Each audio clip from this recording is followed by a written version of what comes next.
Okay, so we are in the beautiful downtown LA. We got an amazing view, and we are with the amazing, successful, great, badass Talia Heaton. How are you, friend? Good. How are you? I'm doing great as well too. I'm actually very excited for this because I feel like I know you, but hopefully, like throughout this interview, I get to know you a little bit more. Oh shoot.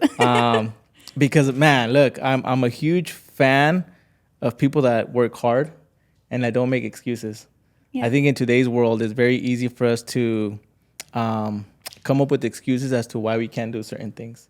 Yeah. And I think I relate a lot to you because you're a woman of like no excuses. I'm gonna figure it out, and regardless, I'm gonna get mine.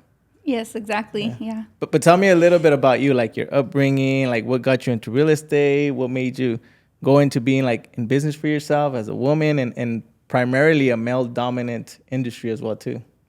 Okay, so I grew up in a family of 5 kids, and I'm the oldest. So taking lead has always been natural to me. Growing up, we always lived in rentals. And when I was a senior in high school, I worked my whole senior year and I put every check into the bank account. And I remember because I told my dad, I said, Dad, I'm going to put every check away. I'm not going to spend because I'm going to buy a house when I graduate.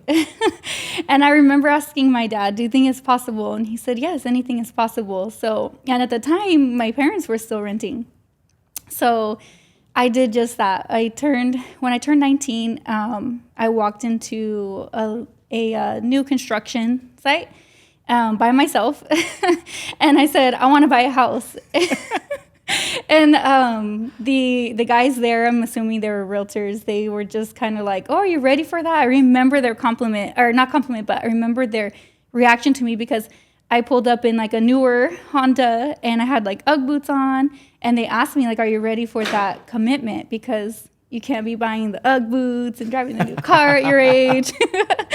So I said, yeah. So they sent me to a lender's office and I went, I drove my little butt down there and I said, I want to buy a house and I don't know where to start or what to do. Again, I was alone. And I started the loan process that day and I became a homeowner within the next 45 days. That is crazy. Yeah. That's insane. I think about like when I was 19 and that never crossed my mind, like buying a home. And I know that now, you get to help young people Yes. like yourself, 20, 21, 22-year-olds buy a home. And I could only imagine how fulfilling that may be to be able to see yourself in their shoes. Exactly. And, that's when shortly after I got into real estate because I went to my mom and dad and I said, hey, I'm buying a house. And again, my mom and dad were still renting.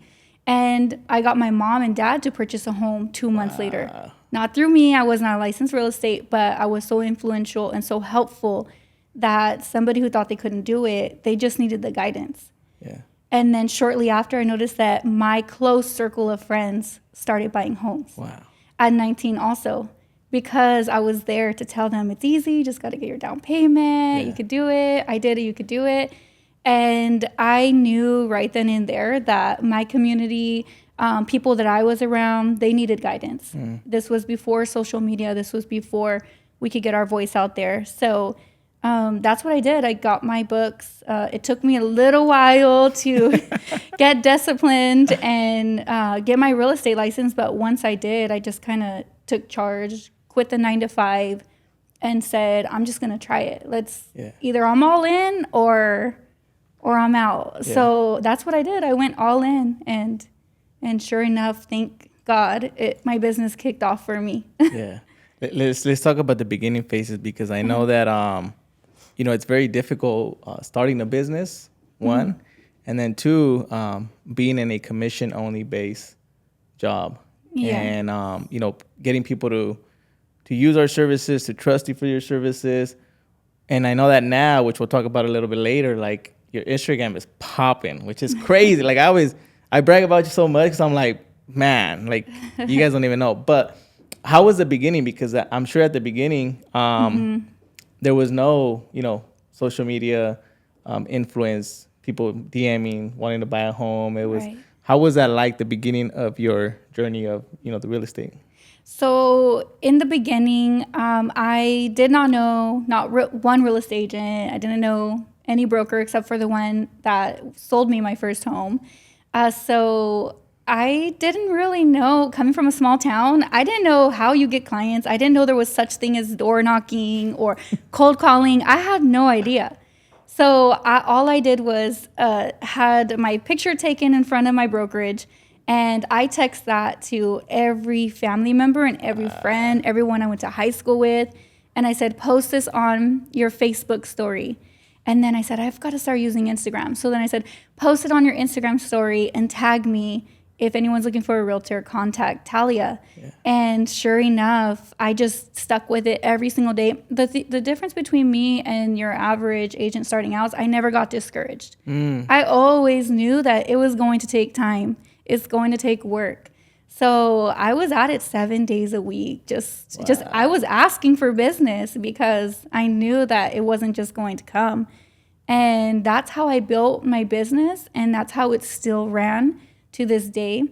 So I guess it really does fall back to your mindset. So I thought that's how it worked. I thought that was how you created this large clientele, and that's how I did it.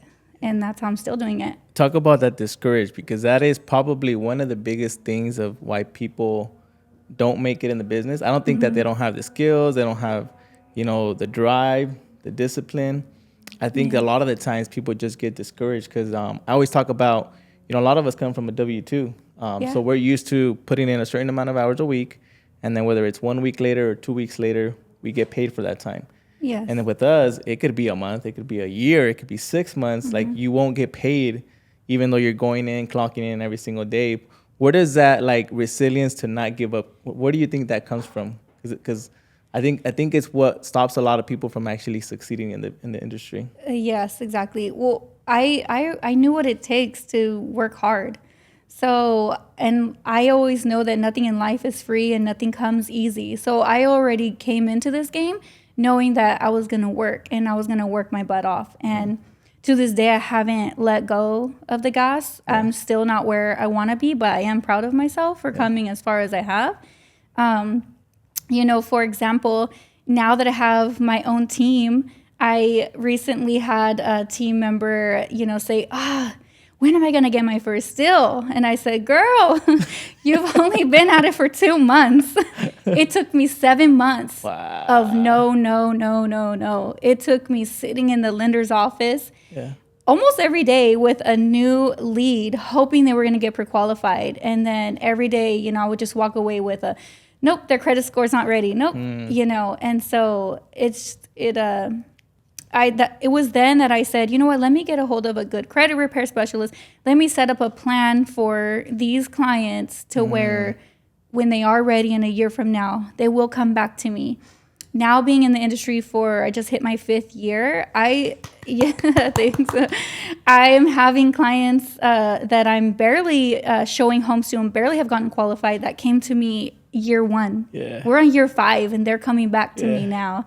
And because we're working with them together. Yeah. And I laugh about that because it is true, but I think it's one of the toughest things to understand that I've had clients too, 4 years, 3 years. And sometimes it gets discouraging because you're like, man, you're telling me I have to wait 3 years to get to fund this loan and get paid on this, or Yes, yeah. It's difficult. But I totally feel you. Okay.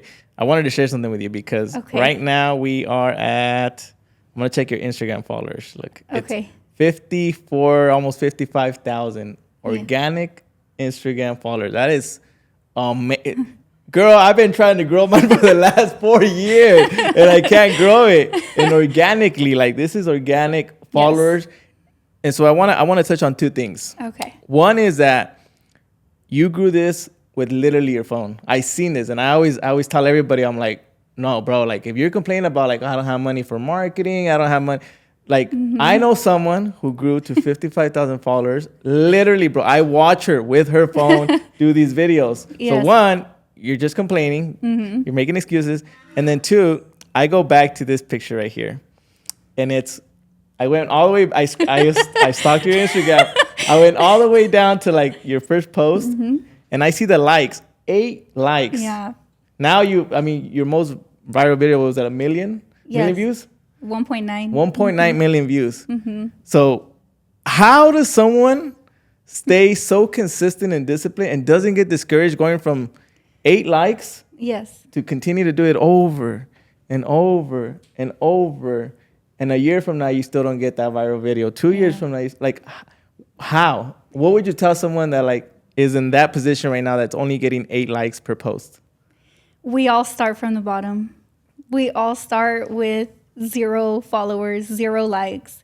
And sure, yeah, I would post my stuff and get my 8 likes with my 200 followers. And I would think, man, how come, my community is not supporting me? How come the kids I went to school with since I was 5 years old in our small community are not supporting me? But you know what? In the back of my mind, I thought, I don't care. Who cares? I know what I'm doing and I know where it's going to be someday. Just keep going and stay consistent. And that's what I did. I never let up. Instagram, I knew was my, and like you said, I didn't start growing the Instagram until probably about a year and a half ago. I think I was around, don't quote me, maybe around $4,000 or $5,000. I was around 4,000 to 5,000 followers, and then just jumped up to 55 within a year and a half. That's insane. Yes, it is insane. It reminds me of that video where there's a video where it says that like for many years you can be like plateau. And then like year number 5 is like when you take off. But many give up like right before they're about to take off. Many give up and they just never get there. It reminds me of that. I think it was a video or a picture that I saw like that. Yes, yeah. It's true. It's true. Yeah. So that's my biggest advice. It's consistency and just knowing that you're doing it for a purpose. You're doing it for you. So keep going. How about, so now going back, the beginning phases, never giving up, being resilient, continuing to post every day, reaching out to your sphere of influence. And then it seems like after a couple of years in 2021, Yes. getting the top producer of your office, like what was that like, the feeling of knowing that your hard work was at least starting to pay off now? It felt so good. I'm not going to lie. The first year that I hit top producer for my office, I went home and I cried that night, like happy tears. Yeah. Because I knew that it wasn't easy, and nobody knows my struggles or my sleepless nights except for me. All the running around, and on top of being the top producer for my offices, I was also a single mom. Still a single mom. So taking care of my 2 kids during a pandemic. They weren't getting dropped off at school. They were at home with me in my backseat of the car, showing homes, waiting in lines with 15 realtors in front of us. We all remember those days. They were not fun. Beating out 15, sometimes 20 offers on a listing for my buyer. So it felt really good to receive top producer for my office. Yeah. Definitely. And I want to touch on that with specific where you said like single mom, because, I think there's beauty in being a parent. I think if we allow it to, we can use it as an excuse, or we can use it as what I call fuel, to like fuel you to go harder than you would have if you probably didn't have kids. And I see you, 2 kids, still going, like I see you going back and forth, and like you still find time to make time for everything and make no excuses. Yes. And again, I think a lot of people, a lot of the times, it's very easy for us to make an excuse or use our children as like an excuse as to like, well, you don't understand, like I have kids. Like what would you tell someone who is an aspiring, wants to be an aspiring entrepreneur, wants to go into business for themselves because they're tired of living paycheck to paycheck, but is a single parent with kids, what would be some of the advice as to how they can overcome that mindset of like, I can't do it because I'm a single mom? Yes. I feel like I do it, and I'm really good at it because I am a single mom, because I know that I want to provide a better lifestyle for them than what I had. I promised myself, like 8 years old, I was going to provide a certain lifestyle for myself, and nothing's going to stop me. And that's where I'm at. my children push me to go harder every day, So I look at their faces, I know what they deserve, and so mama's going to provide. Yeah. Now, let's talk about, current housing market. Yes. You're primarily listing agent. Yes. And okay, before we touch there, there's another thing that I forgot. Okay. So going from top producer of your office, and then this was another one that I was like, wow. So I can get intel on like the top agents, not only in the office, because that picture was, you were the top agent in the office, which is one thing, because sometimes it can be deceiving. When somebody puts top producer at X office, I'm like, well, how many agents do you have? And like, what are the rest producing, right? Yes. But this was another thing that I believe I shared it with you, but I was very, very proud because this also shows that your hard work continues to be, come to light. And it's the fact that it shows that in Kern County, you are top 11% of agent. Like, this is Kern County. This is not like a small office. Yes. This is in Kern County, top 11% agent. Like, what, like, when you think of that, like, go back to like first year struggling. Like, what does that feel like? Like, being able to like meet all these success milestones. It feels so good. I feel like I'm on this high every single day because I always knew going back to those first 7 months where I just could not get a deal going. I couldn't get people to support me, or I just, and to now be able to come out on top like that, it feels really amazing. I can't really describe it, but I'm super thankful. It does. I do a lot of reflecting, and so I reflect back a lot, and I know that it took a lot of my hard work, a lot of my dedication and discipline, but it also takes my community, people in my circle that help me get to where I am also. So it's a combination of all of that. It's support and with my hard work. Yeah. It feels good. What is this? So I know this next move is the Heaton Group, which I know is going to do amazing, especially with your mentorship, leadership. Yes. What are some of the next, you would say, milestones that you want to reach, or some of the next things that you're striving to go for? Definitely hit some higher numbers. This year I will hit my highest number of closing. And then my biggest goal every year is to gradually grow that. So even if I beat last year's by one more unit, I still know that I did what I was supposed to do. I'm better than I was yesterday. So I just take it one day at a time. So I do set these little milestones, and now I'm here to help my team grow. I want to see these new agents grow in what people are calling a hard market. I think it's a market of opportunity, and as long as you're on board with it, then you're just gonna shine. Yeah, a market of opportunity. I 100% agree with that. Yeah. I want to touch on like when you said you focus on being better than you were last year. And I think that's so big, especially, when you are in business for yourself, especially when you are in the real estate or mortgage industry, because a lot of the times we can easily compare ourselves with other people within our team or within the industry that are doing a lot better, a lot more than what we're doing. And we tend to forget to focus on our own growth. Yes. And so I'm very similar to you where, even if I did 2, 3, 4 loans more than I did last year, I still feel pretty damn proud because I'm like, at least I'm growing. Because the truth is that this is a very slow growing business. Yes. Like a lot of the times, I think any business that like exponentially grows from one year to another, there's always something that's like a little fishy. Yes. Like I've learned that like a real legit business is supposed to grow slow, especially for the first 5 years. Right. Like it marinates. And so whenever you're thinking about long term, I think it's always important to just reflect on like your own production. I agree. That's I've always been focused on my own, and to this day I just focus on myself, and that's how you just continue to grow. And that's my biggest advice to even my team on a daily basis, I remind them, just focus on you. Focus on you. Do not worry about what anybody else is doing. Just focus on yourself. Yeah. Now, housing market. I know that we're in the beautiful city of LA, but obviously affordability here is a lot more difficult. So we were having a lot of families move to the valley. In general, in Kern County, what have you seen over the last, I want to say 2, 3, 4 years when it comes to the housing market? What are some of the things that have changed when it comes to either, helping sellers, helping buyers?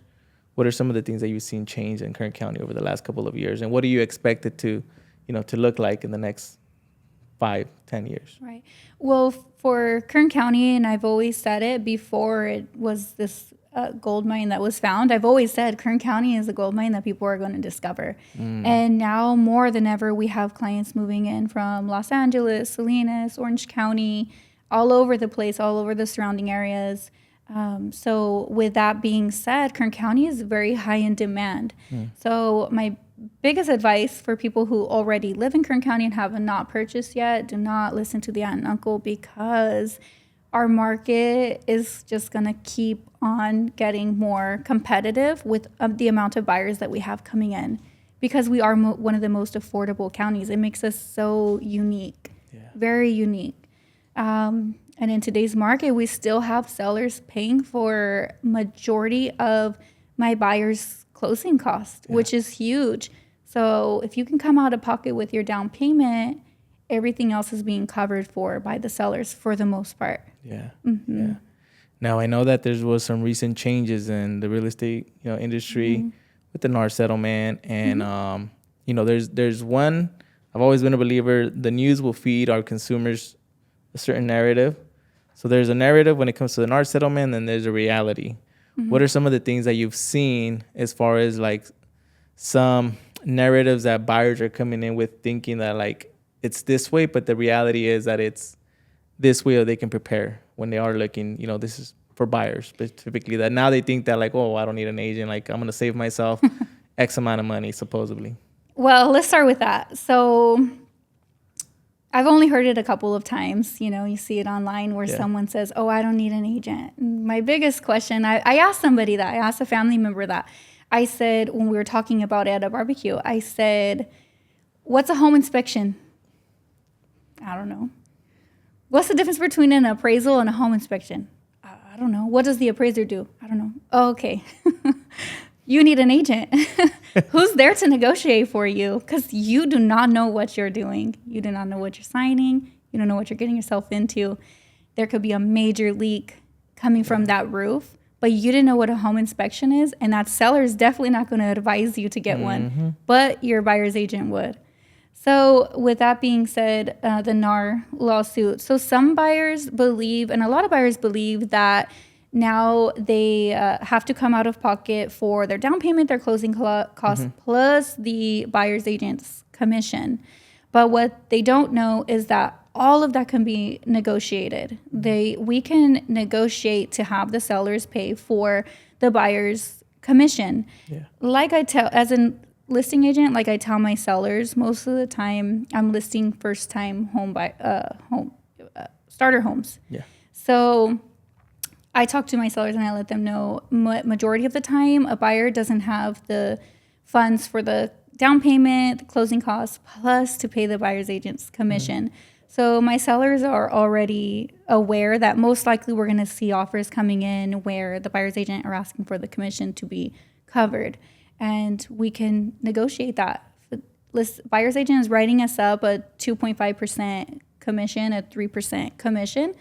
We can negotiate that to the seller's liking. So if the sellers are paying for closing costs, then we'll probably knock that 3% down to 2% for the buyer's agent. So all of that is negotiable. I don't want it to scare off buyers. Now, I've seen that there's a lot of negotiation skills needed when you are an agent. And I've seen agents who have very strong negotiation skills, and then other agents who don't have negotiation skills. And I've seen what a benefit it can be in the marketplace when you are going out there and you are helping buyers negotiate for these homes. Because like you said, a lot of things are negotiable, and a lot of the times clients don't even know that certain things are negotiable in the marketplace. Now, when it comes to sellers looking to sell their home, and now they have maybe the misconception or the belief that they're going to save money on selling their home because now they don't need to pay 2 agents, what would be some of those recommendations for them, especially first-time sellers are selling for the first time, non-experienced, just watching the news, and now they're thinking that they just are going to save some money? Right. It kind of goes back to how I advise the buyers. So I tell the sellers the same thing, that majority of the time it's not because a buyer is being stubborn and doesn't want to pay their agent's fees. It's because those funds are not in the bank. So if we think we're going to list homes and, sellers are not going to pay for the buyer's agent's commission, honestly, good luck selling your home, because most likely the buyers do not have that in reserves. Yeah. A lot of times we have to ask for closing costs for the buyers because that's not in reserves. So the buyer's agent's commission is most likely not there either. One thing that I've seen you do really well, because I've heard you over the phone, and then I've been a part of it, is you always humanize people. Like your negotiation skills are really good, which I'll go back to that because I'm curious to know like where they came from. Like, was it when you were growing up, you had a job that kind of allowed you to do that? But because you make people come down to reality very softly, but you humanize them in the sense that like you're a seller, and when you sell your home, you're gonna become a buyer, and you're gonna be in the buyer's shoes as far as like wanting all these discounts and all these things. And in a perfect world, yes, we would all want, everything to be in our favor. But I've seen you do that, and I see how you very softly humanize people in the sense that like you're this now, but you do know that you're about to sell and you're gonna become now the buyer when you are looking to buy. Yes. Where do those like skills come from, like negotiation skills? Because I mean, not everybody has them, and I think they're so valuable, like especially as an agent, to have like a strong negotiation skill. Because I've seen agents that are strong negotiators, like strong character, and then I've seen others like yourself who are like the strong negotiators but soft skill, where the client doesn't feel like, damn, chill, Yeah. As an agent, a buyer's agent, a listing agent, I like to relate with my clients versus whatever side or role I'm taking in that transaction. And then I've done it myself. So I've been a seller, I've been a buyer for my, in my own transaction. So I know what it's like to be in those shoes. So that's why it does come so naturally to me. Again, if a buyer thinks that something is just totally unfair, like, when it comes to like the sellers are paying for all of my buyer's closing costs, and then now my buyer wants to have the sellers take care of all of these things that came up on the inspection report, unnecessarily a list, long list. I always tell my buyers, well, one day you're going to be a seller also. So when you're a seller, how are you going to think? Are you still going to think that, are you going to go back in time and reflect and think that that was unfair? Like, ask yourself. And then that's when my clients, normally they come down and they're like, you know what, you're right. They are being fair with us. Yeah. I'm like, I know, because, in 4 years, you're going to call me to sell your house for you. We're going to go through this with the buyer's agent and the buyer. And I know how to walk you through that too when we get there, Yeah. So that's where it comes from. I think the main thing for me is that I like to be relatable with my clients. And when it comes to relatable, so I've done business in LA. I used to live here for about 1.5 years. Then I was in downtown San Diego, and I was there for about 1 year. And so I've seen, like, it's interesting because in every county or every city, like, you'll see different type of real estate agents, how they present themselves. And coming from like a small town yourself, I was born and raised in Salina, so kind of smaller town, a lot smaller than definitely LA. It doesn't have the big tall buildings. But a lot of the times people think that when you do live in the smaller towns and you're not part of like the metropolitan cities, that it's a lot harder to make it as, in business, as a real estate agent, as a mortgage advisor, as a lender. Like it's a lot harder to make it. But I seen how well you've played the role of like small town girl, and you've made it a lot bigger than what most will ever think it's possible. Because most think like, oh, well, I live in Shafter. Nobody knows Shafter. Like, how am I going to become popular? How am I going to be famous?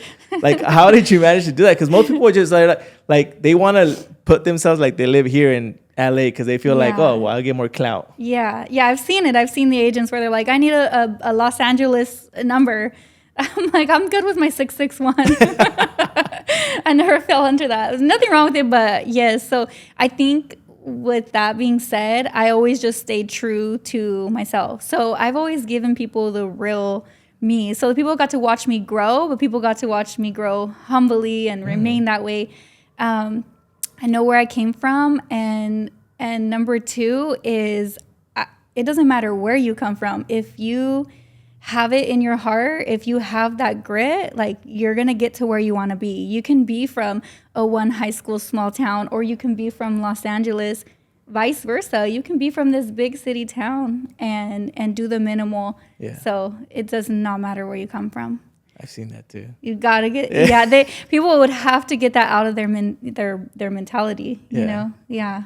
Mm-hmm. What advice would you give to people that, are shy on social media, but they want to be realtors and they don't want to pose? I think that it's necessary to be on social media if you're looking to, be in business for yourself. Yes. But what advice would you give people that probably are a little bit on the shyer side? And be you. Post. They're going to judge no matter what. You're going to have your supporters. You're going to have your haters. You're going to have more haters the bigger you grow. But you just have to remember that you're doing this for your family. You're growing for your family. So if you want to stay in the little corner, then you can do that. But if you do expect to grow in the world of entrepreneurship, you've got to get your face out there. People need to know who you are. I think that's my biggest advice. Do not be afraid. Yeah. Just post. Who cares? Yeah. You're going to get the nasty comments. You're going to get the most powerful comments. I didn't realize till maybe a couple years back that I actually push a lot of people out of their comfort zone. People I've never met from different states. I have a lot of women who will shoot me a DM that I never even knew they cared what I was posting. I never knew. But there's people who tell me like, you keep me going on my low days. Like all I do is open up your Instagram, and I'm like, wow, like that's powerful. So that keeps me going because I'm like, wow, I'm really inspiring somebody, So it's pretty cool. And I think especially like in smaller towns, sometimes that whole persona of like influencer and like sometimes people look down on it because they're like, look at this person trying to be like, you know what I mean? And like a lot of people don't have a thick enough skin to take that. Yes. To know that like, hey, I'm still going to continue to do me because I have a mission and I have goals that I want to accomplish. Yes. Where does that thick skin come from? Because I've seen some of your like what people DM you and what people comment, and I'm like, I think only once have I gotten something like nasty where I'm like, damn, like that's messed up. Why were you? Like I'm just trying to do me. You know what I mean? Yeah. And like believe it or not, like I didn't think it would, but like it bothered me for like a day. Oh wow. And I don't even know why, because I was like, I know it's not true. Yeah. But where does that thick skin come from to like? Because I can only, like I said, I can only imagine like how many comments, DMs, unnecessary things, mean comments, like. Oh yeah. Where does that thick skin come from to be able to like brush that off and still post the next day? Yes. I waitressed for 10 years. That's all I need to say. So I've dealt with every personality. I've been yelled at for ranch dressing. So a comment by somebody that I don't know and I really don't care about, like a faceless account, like it doesn't bother me at all. What's one of the nastiest, not nastiest, but meanest stories from waitress days? Uh, um. Oh, I actually, it was a guy from. He said he was from Los Angeles, woo, the big city of LA. So he comes into the little steakhouse I'm working at in Bakersfield, and he orders like a filet cob, like a salad filet cob, and he's like, "What is this?" And I'm like, and he starts saying how he's used to 5-star restaurants, and I said, "Well, then go to a 5-star because this is not one." And then prayed my manager wasn't gonna fire me. So yeah, I've dealt with it. Personalities. Oh yeah, you get it all. You get menus thrown at you. I could only imagine. I never did waitress, but yeah, I could only imagine. I think sometimes people can be very rude Yes. for no reason. Oh yeah, rude. Yeah. Now, growing the team. If somebody wanted to join your team, what are some of the things that you look for in people or women or realtors in general that want to join the Heaton group? That's big. So I feel like I have this culture, and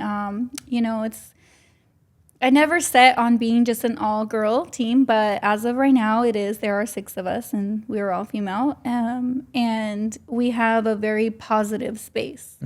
So all these individuals are very uplifting, so positive little go-getters. So I think that's what, if someone wants to come to me and want to interview, my qualities in them that I would look for is, where is their mindset right? Do they have the grit? Very positive attitudes, and the biggest one is being a student.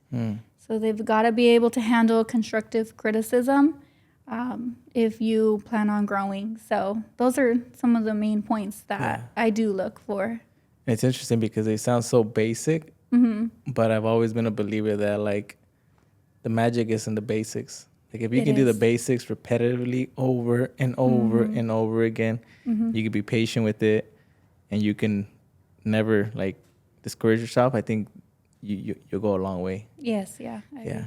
Okay, so now, any final thoughts on housing market, anything in general, personal life that you want people to kind of get to know about you?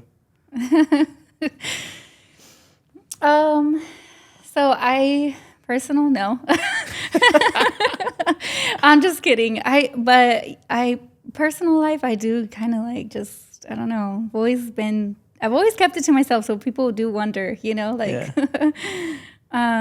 but as far as personal life, I have my 2 kids, are very active in sports year round. My daughter cheers, my son plays baseball, my daughter plays softball. So we stay pretty busy as a family, and we actually love our little small town feel. Like my little heart belongs in the little small town. As far as the housing market, I feel like a lot of people nowadays they're holding back because they're listening to other people. Other people are getting into their ear. A lot of people have this assumption that the market is going to crash, which I've explained that we're not headed in that direction, especially in our county of Kern. I say it like this, people are so quick to run out and sign that dotted line for a brand new car that's going to lose value the second you drive off, and with these high rates, but yet they're hesitant to go sign that dotted line for a home that, my clients that purchased a year ago, when I recently ran comps for them, they've made $40,000 in 1 year. $40,000 in 1 year with an interest rate lower than those cars that everyone's renting out and so easily signing for. So my biggest advice is, if you're in the position to buy, do not wait. Don't wait because a family member is telling you to wait. I have clients who reach out to me now and say, man, I wish I would have listened to you because now I can't afford these prices. I'll have to go out and get a second job, And so that's my biggest advice. If you are in a position to purchase. Yeah.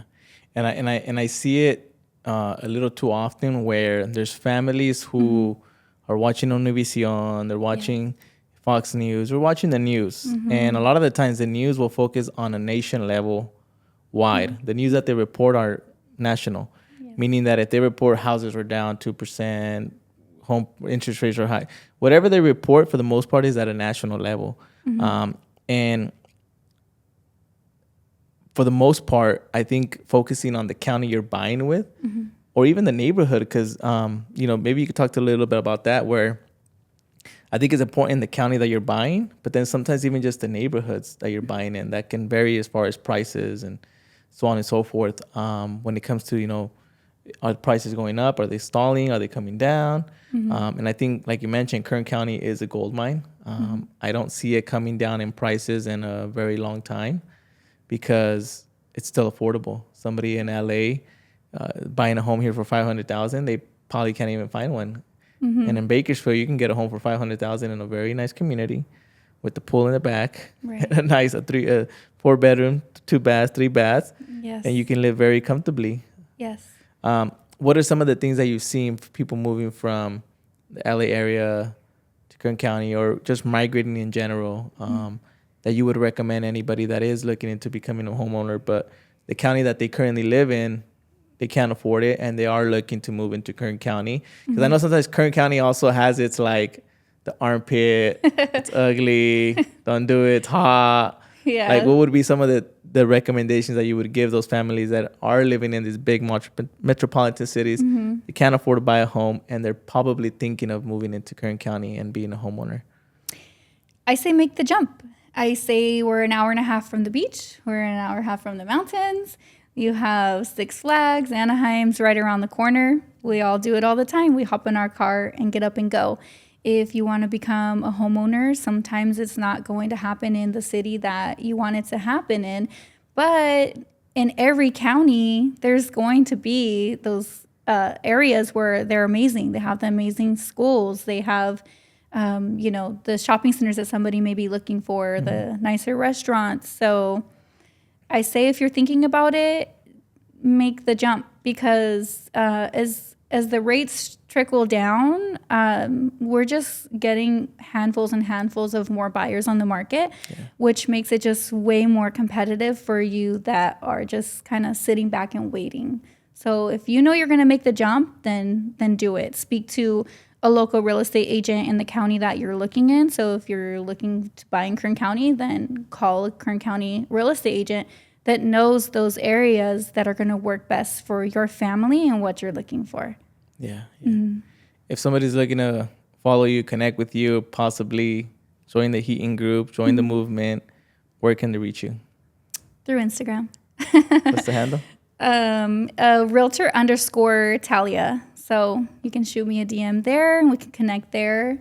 Connect you with my lender, Fernando, and we'll move forward on the process.